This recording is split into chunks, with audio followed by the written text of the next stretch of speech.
while everyone else had a proper seat. So I took back my gift and walked out without looking back. My name is Adrian. I'm 34 years old, and I hadn't planned to write this. But after what happened at my brother's wedding, I honestly need to get this off my chest. For context, I've always had a complicated relationship with my younger brother, Tyler. He's 31, charming, successful, and very good at playing the golden child. I've always been the quieter one, the planner, the fixer, the one who helped pay for things when mom and dad couldn't. And still, somehow, I've always been just background noise to everyone else's highlight reel. Growing up, Tyler and I weren't exactly close. He was the kind of kid who broke stuff and blamed it on me. And I was the one who'd take the fall to keep the peace. My parents would sigh and shake their heads, say, "He's still learning. Adrian, you're older. Be the example." And I did. Even when he stole my car at 17 and dented the side backing out of a party truck, I paid the insurance. I didn't tell our parents. And when he called me from jail at 21 because he got caught trying to shoplift cologne for his girlfriend, I was the one who bailed him out. Again, silence. Again, peacekeeper. So fast forward to present day. Tyler's getting married to a woman named Marissa. We've met a few times over the past 2 years, and I'd be lying if I said we ever really clicked. She's the kind of person who talks with her eyes half-lidded like she's already bored of whatever you're saying. Always dressed to the nines, always scanning the room to see if someone better walked in. She once called my job in logistics cute. I've kept my distance. Still, when the wedding invites went out, I RSVP'd yes. I even helped Tyler with some planning, recommended a great caterer I'd worked with through my company, and he used them. I didn't expect to be best man or anything. I'm not delusional. But I thought I'd at least get a seat at a decent table and maybe a few moments to feel like family. The wedding was set at this gorgeous countryside venue with string lights draped across tall oak beams and a small lake glistening in the background. Very fairy tale, very Instagram perfect. I showed up early with a wrapped gift, an engraved decanter set with their initials and wedding date. It wasn't flashy, but it was classy, something they could keep for years. I checked in at the welcome table where a girl with a headset and clipboard gave me a tight smile. "You're Adrian, right?" I nodded. She looked at her sheet and frowned a little. "You're marked down as +1. I blinked. "Sorry, what?" "You're listed under +1s, so we've set up seating near the kitchen entrance by the foldouts. If you had brought someone, it would have been different, but since you're solo..." I felt my stomach drop. "I'm his brother." The girl froze. "Oh, I'm so sorry. That must be a mistake. Let me..." But before she could scurry off, Marissa herself swooped in. Perfect white dress, perfect makeup, perfect icy smile. "Hey, Adrian," she said, drawing out my name like it left a bitter taste. "Glad you could make it. I told the planner about the seating. Hope you don't mind. We just had to make some tough calls space-wise." I looked at her. "You sat me in the kitchen." She gave a quick laugh. "Not in the kitchen, just near it. It's just for +1s, you know. I mean, technically you're not in the bridal party, and we had to prioritize seating for close friends and extended family. No hard feelings, right?" I looked past her into the reception area. Tables with fine linens and floating candles full of people laughing and sipping champagne. My uncle, who hadn't spoken to Tyler in 6 years, had a seat dead center. My cousin Ryan, who once got caught stealing from Grandma's purse, had a seat. And then I saw her, my ex-girlfriend Tessa, sitting 2 tables from the couple's sweetheart table, laughing with a glass of Prosecco. She and I dated 5 years ago. Tyler introduced us. When we broke up, I found out they kept in touch. Of course she had a seat. Marissa must have noticed where I was looking. "Oh yeah, we invited Tessa. She and Tyler stayed friends, and she's always been so supportive. You don't mind, do you?" I didn't say a word. I just nodded slowly. I walked toward the fold-out chair I'd been assigned. It was set awkwardly at the end of a small table right next to a swinging door, where servers kept rushing in and out, brushing past guests and apologizing with full trays of food. It was loud, hot, and smelled like fish and burnt rosemary. I sat there for a moment, just a moment. I watched as the music started. The couple entered. Everyone clapped. I watched Tyler whisper something to Tessa as they passed her table, and she smiled back a little too warmly. I watched my gift being placed off to the side, ignored with a growing pile of other boxes. Then I stood up. I walked back to the table, picked up the decanter box, and started walking toward the exit. As I passed Marissa near the dance floor, she turned, saw me, and called out, "Wait, where are you going?" I stopped, turned around slowly. The room quieted just enough to catch the tail end of my response. "+1 this." A few people gasped. I think someone laughed. I didn't care. I walked straight toward the doors, gift in hand. I wasn't storming out. I walked slow, calm, deliberate. That's what made it worse for them, I think. As I reached the parking lot, I heard footsteps behind me. Tyler. He was jogging after me, tux jacket flapping behind him, mouth moving but unsure of what to say. "Adrian, wait. Dude, what was that? Why are you leaving? Come on, it's my wedding." I turned and faced him. "You let her sit me by the kitchen." He hesitated. I didn't realize. She did the chart. I just thought, look, it's not a big deal, right?" I shook my head. Not a big deal. You gave Tessa a better seat than your own brother. He looked uncomfortable, scratching the back of his neck. We're not trying to exclude you, man. It's just Marissa wanted certain people up front. She didn't want tension. Tension, I repeated. You mean me existing in the same room as your ex-friend who dated your brother? He didn't answer. That silence. That was the moment something in me broke. Or maybe it snapped back together. I didn't yell. I didn't throw the gift or say something cruel. I just turned around, unlocked my car, and got in. As I pulled away, I saw him standing in the gravel, half waving, half stunned, like he wasn't sure whether to be angry or ashamed. And that wasn't even the beginning of the real fallout. I didn't go home right away. I drove aimlessly for a while, windows down, the cool air doing a better job of keeping me from boiling over than anything else could. I ended up at this quiet overlook on the edge of town, the kind of spot where you can see the lights of the city stretching out like fireflies scattered across black velvet. I parked, sat in silence, and just let it all settle. Not just the wedding years of it. The favoritism, the manipulation, the way I'd been treated like a disposable extra in a movie starring everyone but me. And somewhere in that silence, I made a decision. I wasn't going to be quiet anymore. I wasn't going to keep swallowing the disrespect just to keep the peace. I didn't return any of Tyler's texts that night, or the ones the next morning, or the one from Marissa that read, "Hey, sorry about the mix-up yesterday. Hope you're not still upset. Let's move on." Yeah, I didn't reply, but I did open my laptop.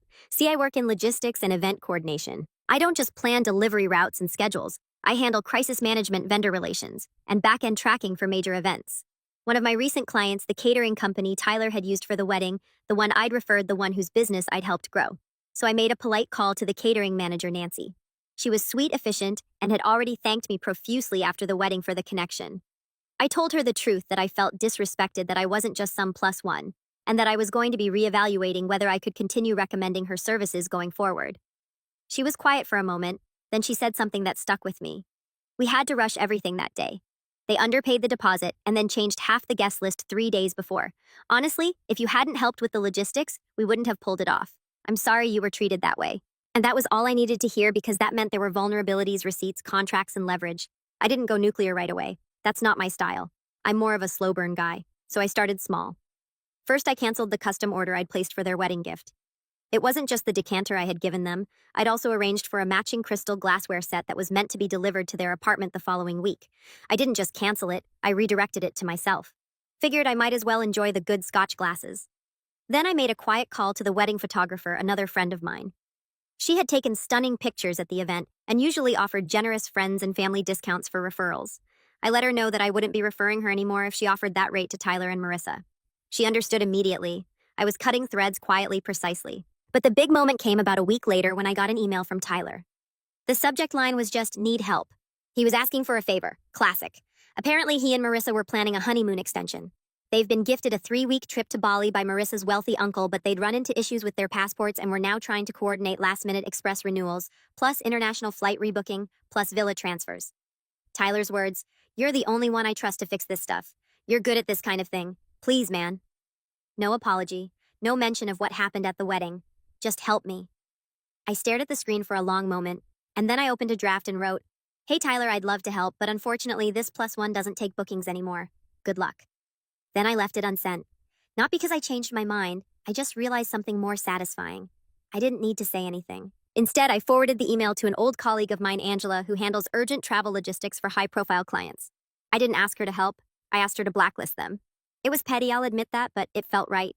I'd spent years being the fixer, the silent support beam for a family that never noticed the weight I carried. And this time, I let it all fall.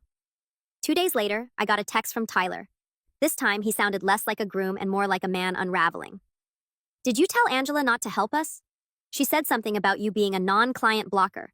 What's wrong, man? We're stranded in Singapore. Flights got canceled. The villa won't refund us. Marissa's flipping out. What's your problem?" I didn't answer. I was out to dinner that night with a friend when I saw Marissa's name pop up on my screen. This time, she called. I let it ring. She left a voicemail.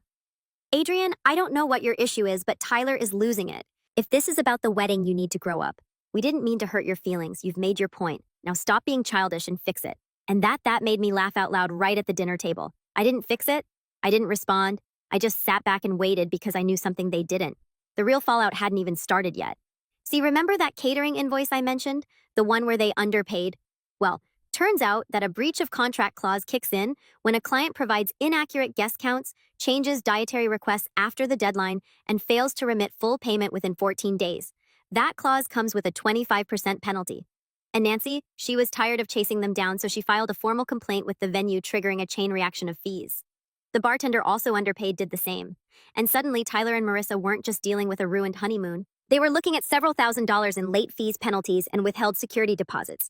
All because they tried to cut corners and cut me out. And I hadn't even touched the final card up my sleeve. About 2 weeks after the honeymoon disaster, I started getting tagged in photos from the wedding on social media. A distant cousin had posted an album with the caption, "Beautiful wedding, unforgettable night, congrats Tyler and Marissa." I clicked out of curiosity, and I mean this in the most literal way. It was like watching a highlight reel of my own erasure. There were 83 photos. In exactly one, you could see the back of my head blurry near the kitchen doorway. I wasn't in the family portraits. I wasn't in the toast videos. I wasn't even mentioned in the caption thanking everyone who made the day magical. But you know who was mentioned, Tessa. Tagged, commenting, liking. It felt deliberate now, not just bad planning. It was like Marissa had decided I was unimportant, and Tyler had agreed. And that's when I decided I wasn't just going to step away quietly anymore. I was going to hold up that mirror and let them see what they'd become. I made a post. Just one simple, calm, factual, a slideshow of behind-the-scenes photos I had taken on my phone during setup. Me adjusting table numbers, helping the florist arrange bouquets, talking with the caterer. I included a screenshot of the seating chart Marissa's planner had sent me by mistake in a group email where my name was labeled +1 Tyler's brother, in parenthesis, literally an afterthought. Then I wrote, helped plan the wedding, found the venue, got the caterer a discount, showed up early to help set up, was seated next to the kitchen as a +1. Bride said I should understand, so I left quietly. 2 weeks later, they asked for help again. This time I declined. Apparently that makes me petty. The post went semi-viral in our small social circle. I didn't expect it to, but people shared it, commented, reached out. Old high school friends, former coworkers, even family members. My cousin Lauren messaged me saying, "I knew something felt off that day. You looked so uncomfortable. I'm sorry." I didn't respond to everyone, but I read every word. It felt validating. But it wasn't just the sympathy that mattered. It was what happened next. 2 days after the post, Tyler called me again. I let it go to voicemail. This time he didn't sound angry. He sounded nervous. "Hey, so, Marissa's mom saw your post, and now Marissa is freaking out. She thinks you're trying to ruin her image. Her boss follows you, man. She's saying we need you to take it down." I listened to that message while I was at the gym, played it twice, then once more on the walk to my car. I didn't reply. Instead, I made a second post, been asked to delete my last post. Apparently, the truth is damaging to someone's image. I'd delete it if it wasn't 100% true. I won't be silenced for the sake of appearances. I spent too many years making myself small for other people's comfort. Never again.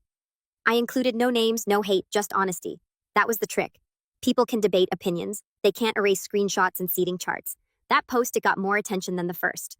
Marissa's boss didn't comment publicly, but a mutual friend sent me a screenshot, a company Slack message warning employees to uphold respectful personal conduct even outside of work, along with a reminder that perception reflects character. The fallout began unraveling fast after that. First, I got a call from Marissa's mother. Not a voicemail, a full call. I didn't pick up, but she left a 3-minute rant about how damaging this was to their family reputation and how one day you'll regret making a scene over a chair. Over a chair. That told me everything I needed to know. They still didn't get it. It wasn't the chair. It was years of disrespect finally crashing through the dam. Then came the group texts. Tyler tried to do damage control by creating a family group chat. "Let's clear the air," and added everyone from our immediate and extended family. His first message, "Hey everyone, just want to address the recent social media drama. I think things got blown out of proportion. Let's all try to move forward." I stared at the message for a full minute. Then I replied, "Happy to move forward, but only when people take accountability, not when they call consequences drama." Silence. Then my aunt chimed in with, "I always wondered why you were seated in the back. We assumed you volunteered to help with the kitchen or something." Another cousin added, "Honestly, I thought you left because you were sick or something. Had no idea you were treated like that." Within minutes, the narrative Tyler and Marissa had crafted began to unravel. And Tyler? He left the group chat. Marissa blocked me on every platform. But here's where it truly comes full circle. About 3 weeks later, I got a handwritten letter in the mail. The envelope was thick, cream-colored, and slightly smudged. No return address. Inside was a note that said, "Adrian, I've been reflecting a lot about everything. I didn't see it then, but I see it now. I let Marissa call the shots because I thought keeping the peace was more important than standing up for my brother. I was wrong. You've always had my back, and I made you feel invisible at the most important moment of my life. I don't expect forgiveness, but but I wanted to say thank you for everything you did, and I'm sorry for everything I didn't. Tyler. No excuses, no demands. Just that. I put the letter back in the envelope and set it on my desk. I haven't replied. Not yet. Because sometimes the best revenge isn't revenge at all. It's letting people sit in the reality they built without you and finally realizing who was holding the roof up the whole time. And this time I'm not holding it up anymore. I didn't reply to Tyler's letter right away. I let it sit there for a week tucked beneath a paperweight on my desk. It wasn't that I didn't appreciate the apology, I did. In fact, part of me had waited my whole life to hear him admit he was wrong without the usual deflections, without the, but you're too sensitive or I didn't mean it like that, escape routes he always clung to. But I also knew this wasn't just about a wedding. It wasn't even just about a chair. This was about years, decades really, of being the backup plan, the problem solver, the emotional punching bag. I had spent so long playing the role of the steady brother that I didn't even realize how far I had let myself be pushed down just to make others comfortable. And now the silence I was holding wasn't bitterness. It was clarity. I needed to decide what kind of relationship I wanted going forward, not just with Tyler, but with my family as a whole. And then the holidays rolled around. Thanksgiving was at my parents' house that year, as usual. They'd gone all-out turkey stuffing the whole spread. And to my surprise, Tyler and Marissa were both invited. Or maybe I should say still invited, because I was starting to realize how rarely I'd been the one truly included over the years. I hadn't committed to going, but my mom called me a week prior saying, "It would mean a lot if you came, Adrian. No drama, I promise." So I said yes. Not to be polite, not to keep the peace, but because I was no longer avoiding hard conversations. When I walked into the house that afternoon, things felt off. Not tense exactly, but quieter than usual. Cousins gave me nods of acknowledgement. My aunt offered an awkward smile. Tyler was in the living room helping set up chairs. When he saw me, he froze, then gave a stiff wave. Marissa wasn't there. My mother whispered later that she had other plans this year, which, let's be honest, probably translated to, she couldn't face the people who saw through her. We sat down to eat. Tyler was quiet through most of dinner, picking at his food, occasionally laughing too hard at someone's joke. He kept glancing at me like he was waiting for a cue, a signal that everything was fine again. I didn't give it to him. After dessert, while people were milling about and football played softly in the background, Tyler came up to me in the kitchen. We were alone. "Thanks for coming," he said quietly. I nodded. "Thanks for the letter." He looked relieved, like that was the icebreaker he needed. I meant what I said. I was a fool. I let things get way out of hand. "You did," I replied. I wasn't going to sugarcoat it. He needed to hear it said aloud. He winced, but didn't argue. "I thought maybe we could get back to normal." I stared at him. "What does that even mean, Tyler?" Because for me, normal was being your backup. It was being the guy you called when you needed a bailout, but not when you got promoted. It was being seated behind the kitchen like I was an afterthought at your wedding. He sighed. I know that now. And I don't want it to be like that anymore." "You can want that," I said. "But you have to earn it. I'm not handing out second chances like candy. You don't get to disrespect someone for years and then fix it with one apology." He looked down, nodding. "So what do I do?" I crossed my arms. "You show up consistently. You stop making everything about yourself. You take responsibility without being asked. And you stop expecting me to play the fixer every time your world falls apart." He nodded again, slower this time. "Okay, I can do that." I shrugged. "We'll see." He didn't press the issue further. Didn't try to hug me or crack a joke to ease the tension. For once, he let the weight of his mistakes hang in the air without trying to wriggle out from under them. Progress. Over the next few months, something interesting happened. Tyler actually tried. He started small texts without asking for anything. Hey, how's work here? Just thinking of you there." They weren't overly sentimental, just consistent. Then one Saturday, he showed up at my place with coffee and a bag of croissants. "No reason," he said, holding up the bag. "Just wanted to hang." We watched a game together, talked about work. He didn't bring up the wedding once, didn't ask for help with any disaster, just existed with me as a brother. It wasn't a fairy tale reconciliation.